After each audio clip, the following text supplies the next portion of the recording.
Hey everyone, welcome to our very first ever conversation about spotlighting something awesome in our world. It's a joy-based living spotlight conversation. We at Joy-Based Living are so excited about Ted Lasso, and we just want you guys to know why. We want to honor Ted Lasso, and we all want you to get excited about it if Ted Lasso is right for you. So first of all, I want you to know that F-bombs are likely to drop during this video because that is just part of the zone of Ted Lasso. And we have with us our friends. I'm Debbie Happy Cohen. I'm the founder of Joy-Based Living and kind of like the head coach around here. And Jackie Boda is one of our new members at Joy-Based Living. She is a retired accountant. We have Michelle Stone, who is an artist, an art curator, and an art instructor. And we have Julie Jordan from Hoot Owl Hollow Rentals. And so, Jackie, I'm going to throw the ball to you first. You are new to our group, and so you haven't been part of like the Ted Lasso fan club here for like 2 or 3 years.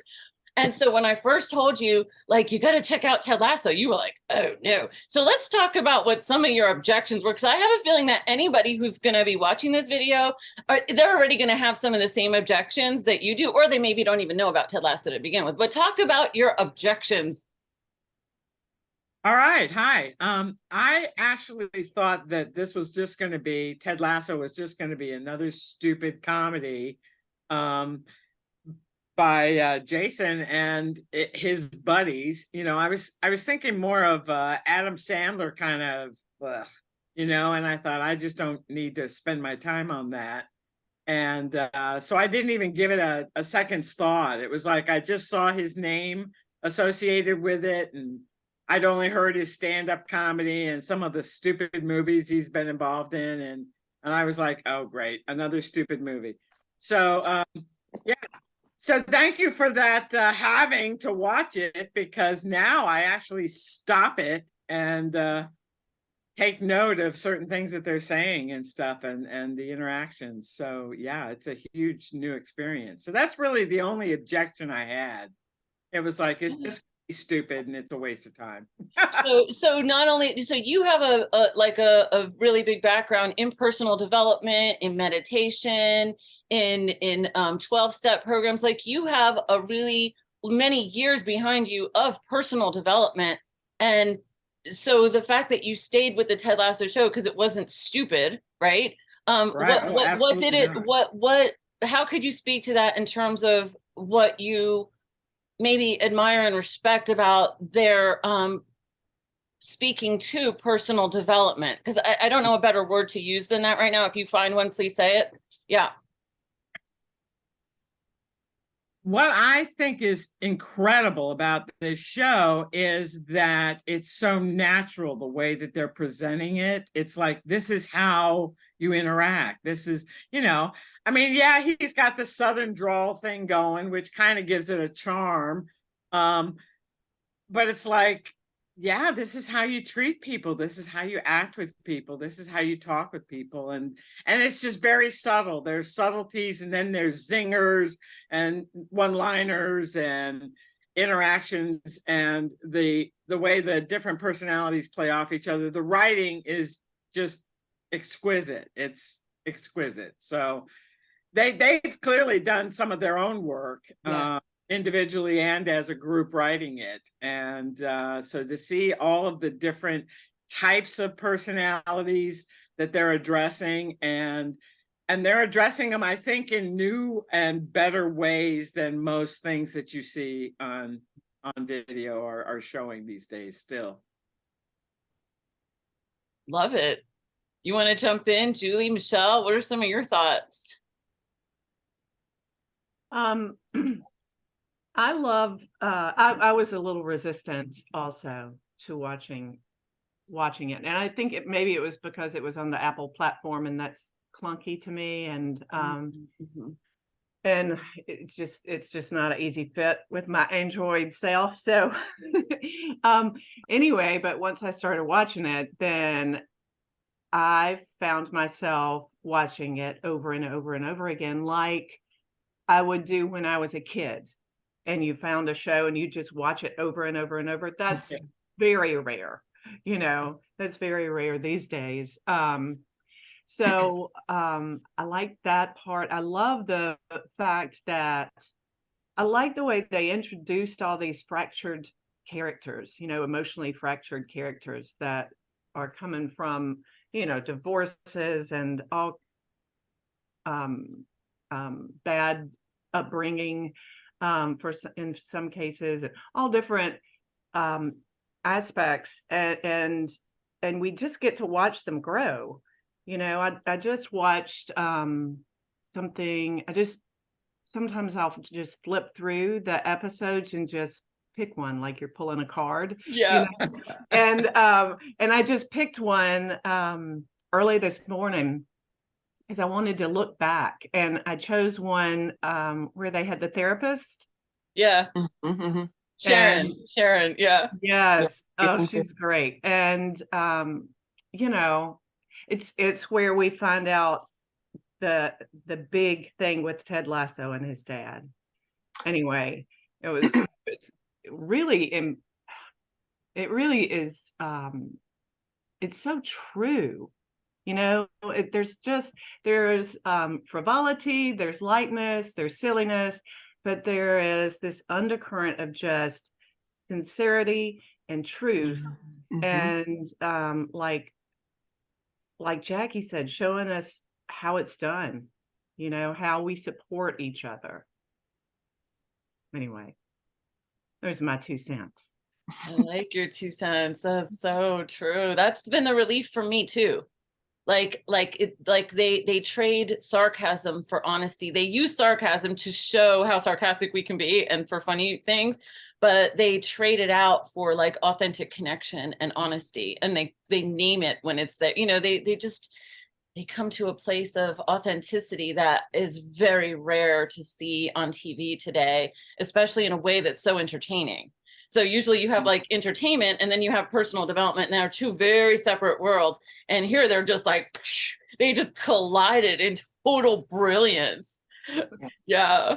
Absolutely. Michelle, how about you? What are some of your thoughts, experiences about Ted Lasso?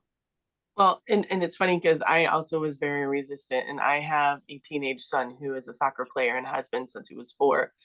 And so I thought, oh, why do I need to watch some lady who's, you know, divorcing, all of this? Like, it sounds pretentious, whatever. But I found, like Julie said, I found waiting for season 3 to step out to you know, to start happen. I literally watched seasons 1 and 2 all the way through, forward, backward, at least 4 times. Just you know, like there are certain points where where they've changed my life. You know, they've changed my outlook on things. The one where Rebecca is dating that John guy, and Roy looks at her and is like, you deserve someone who fucking is like Feels like lightning. Yeah, it feels like you've been struck by lightning. Yeah. And I've watched that and just, you know, like certain inflection points on their facial features. And then season 3 I just think is getting better and better and better. And you're right, the way that they've grown, the way that they're authentic, the way that the level of forgiveness and truthfulness, and just like that heartfelt, I'm here for you, is really resonates with me deeply. So, yeah, I think that they did a really good job of that among the people who are willing to grow. And then there's this one character who's just the villain, and you get to know him from like the first day, and he doesn't change. And they learn how to function around him as well. And learn. And so they started really delving into narcissistic abuse and the ripple effect of it, and gaslighting and smear campaigns. And, you know, I kind of feel like the movie Gaslight, which now everybody kind of knows, they know the word gaslighting now because the narcissistic abuse is becoming popular, understanding it, talking about it. Well, the movie Gaslight came out in the 1940s, and now we're talking about it like almost 100 years later. Like, that's crazy. I feel like 60 years from now, people are going to be talking about Ted Lasso like, oh my God, that was a turning point movie or show. Like, this is a turning point. It's like, it's kind of like, when in America, we have this show, because I realized that people in other countries don't know it. I thought everybody did, for little kids, called Mr. Rogers. And parents would always feel safe leaving their children. It came out around the same time as Sesame Street. And parents would always feel safe just making dinner while their child was in front of Mr. Rogers. They always felt that their child was in good hands when Mr. Rogers was there. And with all the media and the negativity and commercials and all this influx of things that are always like influencing our brains, I'm kind of careful about what I watch. I don't want to watch just anything that's just going to like feed my brain, like McDonald's. I like McDonald's once in a while, but I won't just eat it all the time. And anyway, I feel safe putting my brain on Ted Lasso. And I feel safe recommending it to every one of my clients and every one of my colleagues, everybody at Joy Based Living. Like I feel safe knowing, and every time somebody gets to watching it, they start laughing, they start getting more conscious, they start feeling more hopeful. I think that Ted Lasso is a reflection of the hopefulness of society. Right. And the fact that they have won, what is it, two years in a row Emmys, or 3 years. So they're going to win the third year, I'm sure, because they're #1 at Apple now. But on a cultural perspective, the thing that blows me away, that makes me really, really, really happy, is that people who are watching Apple TV are often people who are at the top echelon of society. There are people who have the money to spend on Apple computers, who have standards of quality at that level. And to know that they're watching Apple TV and the people who are leaders are getting this information in an entertaining way, gives, shit flows downhill.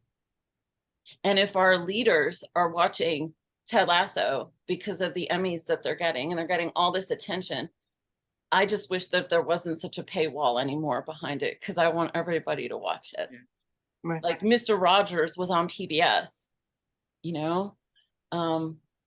I want to say my feeling about Ted Lasso was, I don't remember my first experience of why I turned on Ted Lasso, because it takes effort to get onto Apple TV.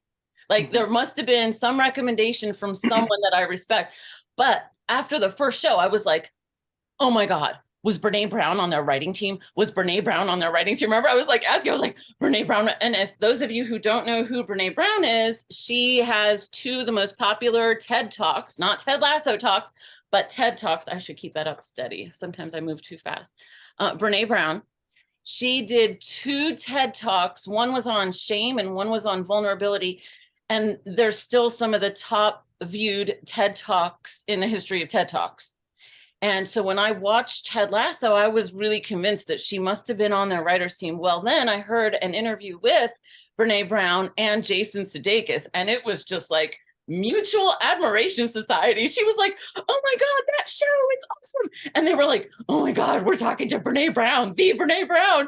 And so I think that her influence, which started, her first TED Talk was in 2009, really went deep into their experience as writers, their experience as people.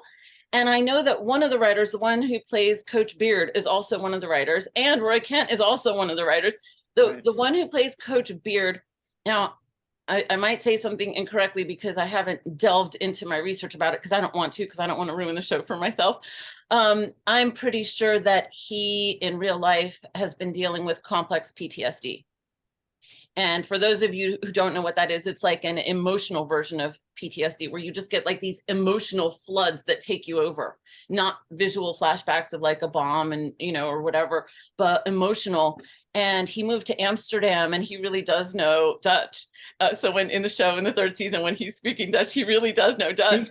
But I think that these guys, these men are such good friends that the depth of his pain is something that they all rallied around. And I think that that's one of the reasons that they understand trauma as well as they do. Like they face narcissistic abuse, they face misogyny, they face what do they call it, patriarchy, they face late stage capitalism, which they call slavery. Like they face all these like societal things that we are so angry about, which by the way, when I was writing up what we were going to talk about today, like kind of giving us an intention, I was like, oh my God, we as joy-based living members, without directly head on being mad about it, we are constantly aware that we're overcoming cultural conditioning of misogyny, patriarchy, and for many of us, narcissistic abuse and complex PTSD as a result. So we at Joy-Based Living are very well informed. So for us to be that well informed and then to have a TV show that's that funny and entertaining, informing not just us, but the rest of the culture in a way that's real, it gives me goosebumps all over my body. So like, I want every person who's like into personal development to enjoy this show and like, just take it in and use it as a conversation piece on Thanksgiving, because that's the ripple effect of what this show is offering. And oh my gosh, I'm a little overwhelmed by my own energy. Someone else, please talk. Well, my hope is that people get it subliminally anyways, you know, just let it soak in, even if you don't have any idea what it's telling you. Yeah. You know, it's such a great medium that they've picked to do this, because you get stuff without knowing you've gotten it. Oh yeah.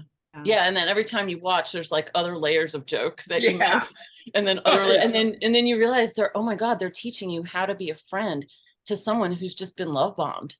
They're teaching you how to be a friend to someone who's just gone through narcissistic abuse. They're teaching you how to be a friend to like really difficult experiences, and they're also showing how a narcissist who's just an arrogant narcissist actually can change easier than a narcissist who's like malignant and malicious.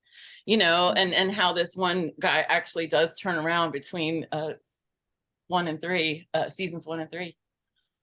Wow, so excited. Jason Sudeikis and the whole team, Brett Goldstein, like all you guys, Rebecca, I know I'm using their names and their character names, Keely Higgins, Jamie Tart, Sam Obisanya.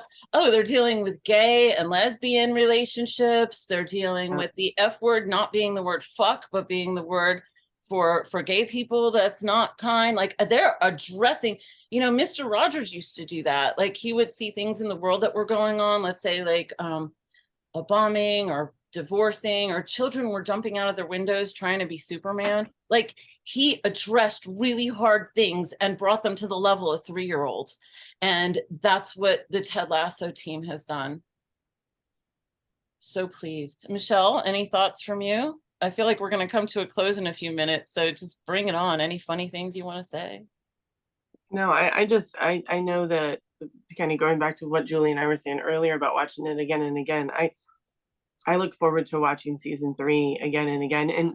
And even I woke up this morning thinking, if I could set aside at some point in time a weekend to watch, you know, seasons 1 through the end of 3, once it finishes, I would love to be able to just have that consistency. But yeah, there's so many underlying issues that they address and thoughts